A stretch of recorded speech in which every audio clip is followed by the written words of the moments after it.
বয়ান চলতেছে, তাবলীগের বয়ান, পীর মাশায়েখের বয়ান, বক্তাদের বয়ান, জুমার খতিবের বয়ান, এরপরও পরিবর্তন নাই কেন? আল্লাহর কসম, যতক্ষণ পর্যন্ত আল্লাহর শাস্তির ভয় অন্তরে না আসবে ততক্ষণ পর্যন্ত বয়ান বাস্তবায়ন হবে না। একটা সন্তান মা বাবাকে ভয় করার কারণে মা বাবার সামনে অন্যায় করে না। একটা ছাত্র শিক্ষকের ভয় করার কারণে শিক্ষকের সামনে ছাত্র অন্যায় করে না। ঠিক আমার আল্লাহর গোলাম বান্দারা যদি আল্লাহর আযাবের ভয় করত, গলায় ছুরি লাগাইতো, দাড়ির মধ্যে কখনো অস্ত্র লাগাইতো না। हर के दारत खौफे हक दौर दिल मदाम जन्नतुल मअवा देहद रामकाम जुज़बा हक ची जे मखा आज इंसुजा फजले उ आमस्ते दर जुमला जहां। আল্লাহ বলেন আমাকে হক আদায় করে ভয় করো। সাহাবায়ে কেরাম পেরেশান হয়ে গেলেন, নবীর কাছে বললেন, ইয়া রাসূলুল্লাহ, আল্লাহ যত বড় ওই পরিমাণ ভয় করা আমাদের দ্বারা অসম্ভব। নবীও চিন্তায় পড়ে গেলেন। রব্বুল আলামিন জিবরাইল আমিনকে পাঠাইয়া দিলেন, সান্ত্বনার আয়াত নিয়ে শুনায় দাও। জিবরাইল আমিন আমার নবীর সামনে এসে আয়াত শুনায় দিলেন সান্ত্বনার, ইত্তাকিল্লাহা মাস্তাতাতুম, সাধ্যমতো ভয় করা না। বান্দা আমার হক আদায় করে, ভয় করার প্রয়োজন নাই, বরং বান্দা তোমার সাধ্যমতো আল্লাহকে ভয় করো। আমি যদি আপনাদের প্রশ্ন করি, আপনারা কারা কারা আল্লাহকে ভয় করেন? যদি করি, একজনও কি হাত উঠাবে না? সবাই এই উঠে দেখছেন, কই নাই এতে অবস্থা। মানে মরাডারে মারো কেন, কয় লড়ে কেন? সবাই হাত উঠায় ফেলবে। হুজুর, আপনাদের থেকেও আমরা আল্লাহরে বেশি ভয় করি। কোনো চালাক বাঙালি থাকলে দুই ফাও উঠায় দিবে, বলবে চার হাত পায়ে ভয় করি। অথচ নামাজ পড়ে নাই, রোজা রাখে না, হালাল খায় না। ও আল্লাহর বান্দা, তুমি নামাজ বাদ দিয়া বলো ভয় করি। আমি নামাজ ঠিক মতো 5 বেলার নামাজ পড়ে বলি আল্লাহকে ভয় করি। আমি দাড়ি রেখে বলি আল্লাহকে ভয় করি। তুমি দাড়ি না রেখে বলো আল্লাহকে ভয় করি। আমি হালাল খাইয়া বলি আল্লাহকে ভয় করি। তুমি হারাম খাইয়া বলো আল্লাহকে ভয় করি। দোনো ভয় কি সমান? আসলে তোমার মধ্যে আল্লাহর ভয় নাই। যদি ভয় থাকতো, জীবন গেলেও তুমি হারাম খাইতে পারতা না। আল্লাহর ভয় কেমনে আসবে? ভয়ের নাম তাকওয়া। একমাত্র আল্লাহওয়ালাদের নেক নজর লাগাও। আল্লাহওয়ালাদের নজরের মধ্যে পাওয়ার আছে, পাওয়ার। এই পাওয়ার আর কারো নজরে নাই। এরে কষ্ট হইতেছে আপনাদের? একটা গাঞ্জাখোরের নজরেও পাওয়ার আছে, আছে না? একটা দুধের বাচ্চা হঠাৎ এক গাঞ্জাখোর নজর দিয়ে কয়, এত সুন্দর ফুটন্ত গোলাপ। বাচ্চা অসুস্থ, শুকায় যায়, খায় না। ডাক্তার বলে কোনো রোগ নাই। মুরব্বীরা কয় বদ নজর। কয়নি? গাভীর দুধ হয় 20 কেজি। ও একদিন দেখে কয় এত দুধ গাভীর, পরের দিন থেকে 3 কেজিও নাই। আপনাদের এলাকায় কদু গাছ লাগায় না?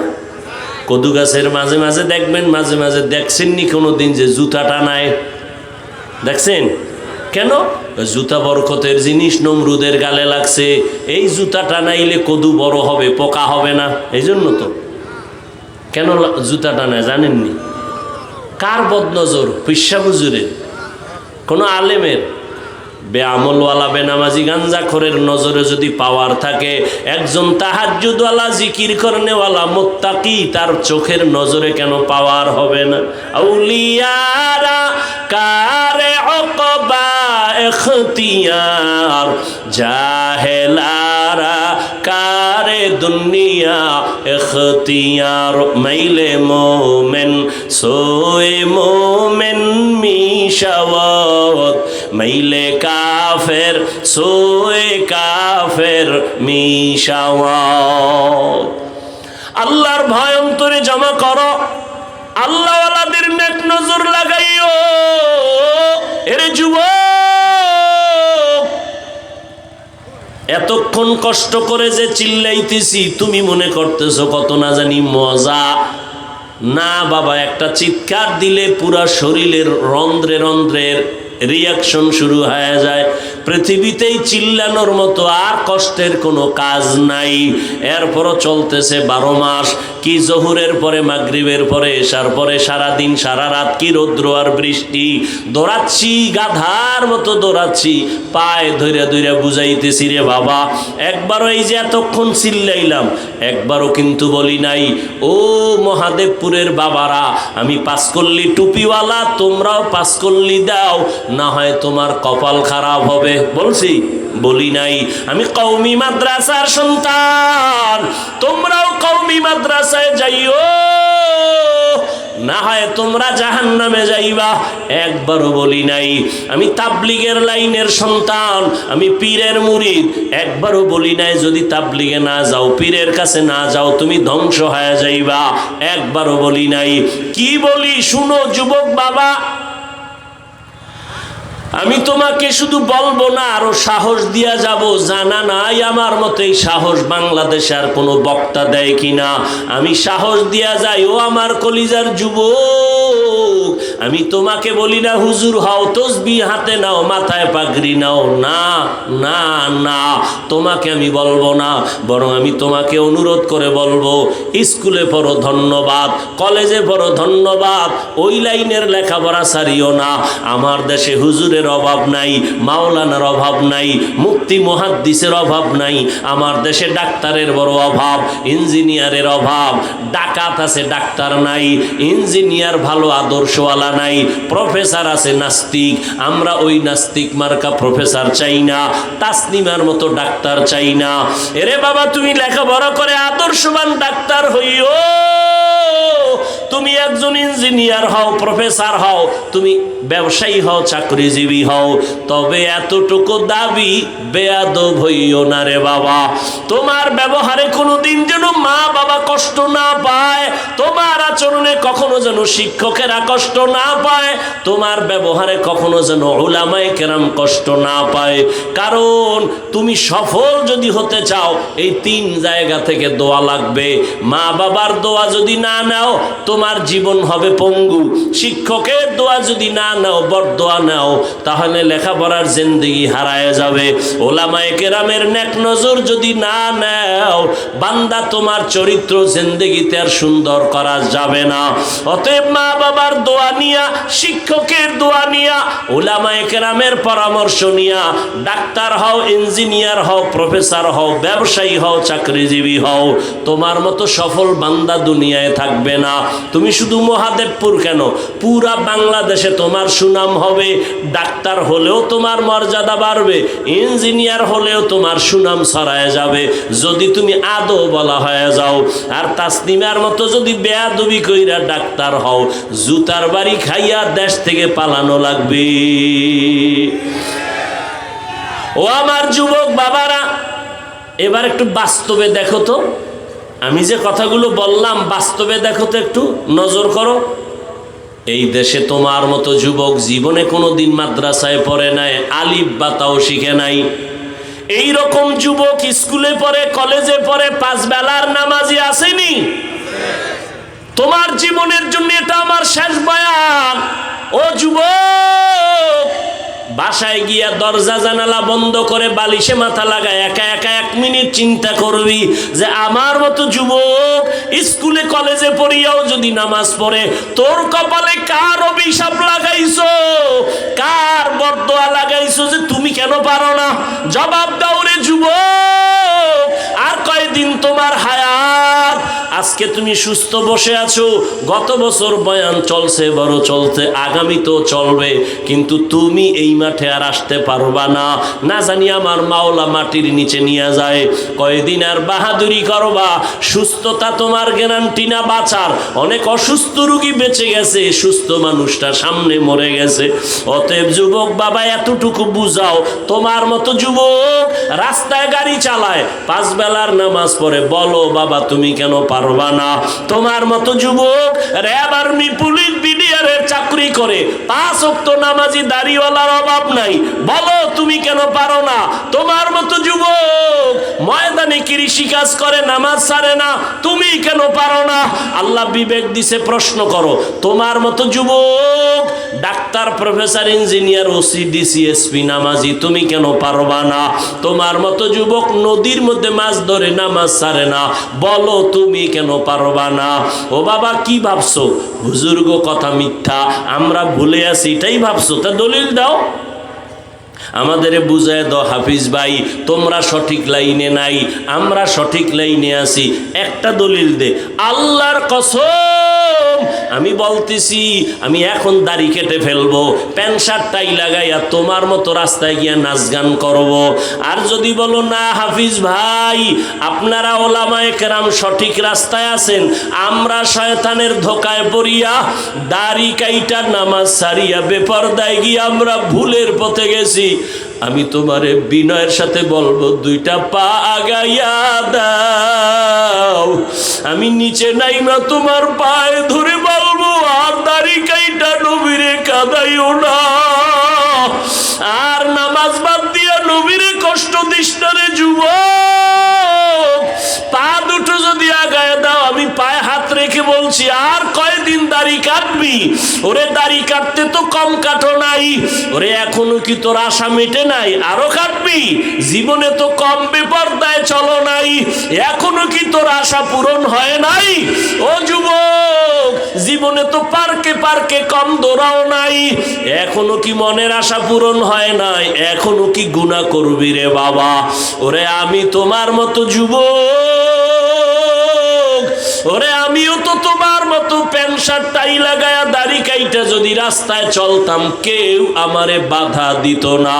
টুপির কারণে মাথা গরম, দাড়ির কারণে যৌবনের ভাব চলে যায়, জামার কারণে শরীরটা গরম লাগে, এরপরেও কেন টুপি ফালাই না, নামাজ সারি না, বেপরদায় চলি না? তোমাগো পায়ে দইরা দইরা কেন বুঝাই? একমাত্র কারণ আমার মাওলার কোরআন সত্য, একটা মিথ্যাও নাই।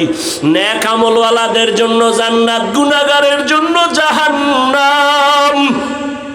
আমি যদি গুনাহগার হইয়া কবরে যাই, ওই কবরে 2 পার্শ্বের মাটির চাপ সহ্য করতে পারবো না। দুনিয়াতে একটা বেতের বাড়ি সইতে পারি না, মশার কামড় সহ্য করতে পারি না, দুনিয়াতে সূর্যের গরম সহ্য করতে পারি না, হাসরের মাঠে জাহান্নামের আগুনের গরম ও আল্লাহর বান্দারা কেমন করে সহ্য করবা? ওরে তোমার মতো যুবক দিনের লাইনে থাকিয়া যদি এখনো চলে, তুমি কেন পারবা না? ঢাকা কলেজে যাও, যাও মাঝে মাঝে ঘুরে দেখো, রাজশাহী যাও, কুষ্টিয়া যাও, কলেজগুলো দেখো, তোমার মতো যুবক কলেজে পড়ে, মাথায় পাগড়ি, এরকম বড় দাড়ি, বড় জামা, পিছন থেকে তাকাইলে মনে হয় কোনো মসজিদের খতিব। ডাক দিলাম, এই যুবক ভাই, তুমি কোন মসজিদে নামাজ পড়াও? আস্তাগফিরুল্লাহ, আমি আরবি ভালো কইরা পারি না, আমি কিসের নামাজ পড়াবো? তোমার এই হালাত কেন? আমার মা বাবার দোয়া আর উলামায়ে কেরামের নেক নজর লাগাইছি, এই কারণে আমি পাগড়ি দাড়ি রাইখাও কলেজে ক্লাস করি, ঢাকা কলেজে পড়ি, আমি নামাজ ছাড়ি না, পাগড়ি খুলি না, দাড়ি কাটি না, বেপরদায় চলি না, আমার জন্য শিক্ষকেরা দোয়া করে। ও যুবক বাবা, তুমি কেন পারবা না? আমার মাওলার আযাব কি তুমি দুর্বল মনে করেছো? ও যুবক বাবা, এখনো তওবা করো। পর্দার আড়ালের মা বোনেরা যারা আছেন, আমি এতক্ষণ আপনাদের সন্তানদের যা শুনাইলাম, এগুলো যদি বাস্তবায়ন হতে হয়, আম্মা জান আপনাদের দোয়া না থাকলে হবে না, চেষ্টা না করলে হবে না। গাছ ভালো হলে ফল ভালো হবে, মা আপনার আদর্শ ভালো হলে সন্তান ভালো হবে। এরে আম্মা জানেরা, আপনার মতো কত মা এই এলাকায় এখনো আছে, বেপরদায় চলে না, নামাজ ছাড়ে না, মোবাইলে সময় নষ্ট করে না। আপনি কি পারবেন না রে আম্মা জান? আপনি কেন পারেন না নামাজ পড়তে, পর্দা করতে? এরে আম্মা জান, আপনাদের কত মূল্য! আপনারা তো সাহাবায়ে কেরামদের মায়ের মতো মা, আপনারা তো নবীদের মায়ের মতো দামি, আয়েশা রাদিয়াল্লাহু আনহার মতো দামি নারী, ফাতেমা রাদিয়াল্লাহু আনহার ফাতেমার মতো দামি। এরে আম্মা জানেরা, আপনারা তো খাদিজা রাদিয়াল্লাহু আনহার মতো দামি। এরে আম্মা জান, আপনারা তো ইসমাইল নবীর মা হাজেরা আলাইহাস সালামের মতো দামি। ঈসা নবীর মা মারিয়াম আলাইহাস সালামের মতো দামি। এই দুনিয়ায় বড় এক বেঈমানের নাম ফেরাউন। জানেননি এই বেঈমানের ফেরাউনের স্ত্রীর নাম কি? আসিয়া। এত বড় বেঈমানের ঘরে থাকিয়া আসিয়ার মতো বান্দি আল্লাহর পেয়ারা হয়ে গেল। রহমতের নবী বলেন, কিয়ামতের দিন আসিয়ার সাথে আমি মুহাম্মদের সাথে বিবাহের বন্ধন হবে। ও আম্মা জানেরা, আপনার স্বামী তো ফেরাউনের মতো খারাপ না। আপনি কি পারতেন না স্বামীরে বুঝাইতে নামাজের জন্য? আপনি যদি নামাজ পড়িয়া দোয়া করতেন, হে আল্লাহ, আমার স্বামী দিন রাত্র কষ্ট করে কামাই রুজি করে, তার নিজের জন্য করে না। প্রত্যেকটা স্বামী তার সন্তান পরিবারের শান্তির জন্য কষ্ট করে। নিজে না খাইয়া থাকলে কোনো বাবা কষ্ট পায় না। যদি শুনে সন্তান খানা খায় না, বাবার চোখে আর ঘুম আসে না। মা বাবা, ওই বাবার ঋণ কেমনে আদায় করবি রে সন্তান? এত কষ্ট করে বাবা, নিজের জন্য করে না, সব পরিবারের সন্তানের জন্য করে। ও মা, যদি স্বামীটার জন্য দোয়া করে বুঝাইতেন আর নামাজের কথা বলতেন, একদিন না একদিন নামাজের দিকে আসতো। আর আপনি যদি বলতেন, স্বামী আমার মা বাবার মায়া ত্যাগ করে আমি তোমার সংসারে আসছি, খাইয়া থাকলেও আসি, না খাইয়া থাকলেও আসি, তবে তোমার কাছে আমি স্ত্রী হিসাবে একটা দাবি, জীবনে হারাম টাকা কামাই করবা না, হারাম মাল ঘরে আনবা না, হারাম খাইয়া নিজেদের রক্ত নাপাক করব না, সন্তানের রক্ত নাপাক করতে দিব না। আম্মা জানেরা যদি বুঝাইতেন, কোন স্বামী হারাম মাল ঘরে নেওয়ার সাহস পাইত না। এরে আম্মা জান, আপনি হারাম খাইয়া কেন নিজের রক্ত নাপাক করবেন? হারামের দ্বারা সন্তানের রক্ত কেন নাপাক করবেন? এখন থেকে তওবার সুযোগ আছে, তওবা করেন। সন্তানকে ডাক্তার বানাবেন, বেয়াদব বানাবেন না। সন্তানটাকে ইঞ্জিনিয়ার প্রফেসর বানাবেন, বেয়াদব বানাবেন না। সন্তানের যদি বারবার বুঝাইতে থাকেন, বাবা কোনোদিন মুরব্বীদের চোখে দিয়ে তাকায় কথা বলবা না, বেয়াদবি করবা না, মিথ্যা কথা বলবা না, কারো ক্ষতি করবা না, একদিন না একদিন সন্তান আপনার কথা কাজে লাগাইতো। এখনো সময় আছে, তওবা করে নেন। আর নামাজ ছাড়বেন না, বেপরদায় চলবেন না, স্বামীর মাল খেয়ানত করবেন না। ও যুবক বাবারা, এখনো সময় আছে, তওবা করো। জীবন গেল আর নামাজ ছাড়বা না, বেপরদায় চলবা না, দাড়ি কাটবা না, মা বাবারে কষ্ট দিবা না, শিক্ষকের বরদোয়া নিবা না, ওলামায়ে কেরামের দোয়া নিয়া নবীজির তরিকা মেনে এখন থেকে চলবা। স্কুলে পড়ো, কলেজে পড়ো, চাকরি করো, ব্যবসা করো, আর নামাজ ছাড়বা না। যদি তওবার নিয়ত থাকে ওমরের মতো তৈরি হইয়া গোপনে গোপনে মনে মনে আমার আল্লাহকে বলো, হে আল্লাহ, এই ময়দানে গুনাহ নিয়ে ঢুকলাম, আর গুনাহ নিয়ে বাসায় যাব না। তওবার নিয়ত করে ফেললাম, জীবনে তো কম দাড়ি কাটি নাই, জীবনে নামাজ তো কম সারি নাই, বেপরদায় কম চলি নাই, আর কত জীবন কতদিন আছে জানা নাই। ও আল্লাহ, আজকে থেকে আর নামাজ ছাড়বো না, দাড়ি কাটবো না, বেপরদায় চলবো না। মা বাবার দোয়া নিয়া, শিক্ষকের দোয়া নিয়া, উলামায়ে কেরামের পরামর্শ নিয়া নবীজির তরিকা মেনে চলবো। তওবা করার মতো যদি কারো অন্তর তৈরি হয়, মুনাফিকি না থাকে, খাঁটি তওবার নিয়তে দুটো হাত আমার আল্লাহকে দেখাইয়া দাও। আয় আল্লাহ, হাতগুলো কবুল করে নেন, তওবা কবুল করে নেন। তওবার উপরে মজবুত হইয়া আমাদের চলার মতো তৌফিক দান করেন, আমিন। আলহামদুলিল্লাহি রাব্বিল আলামিন।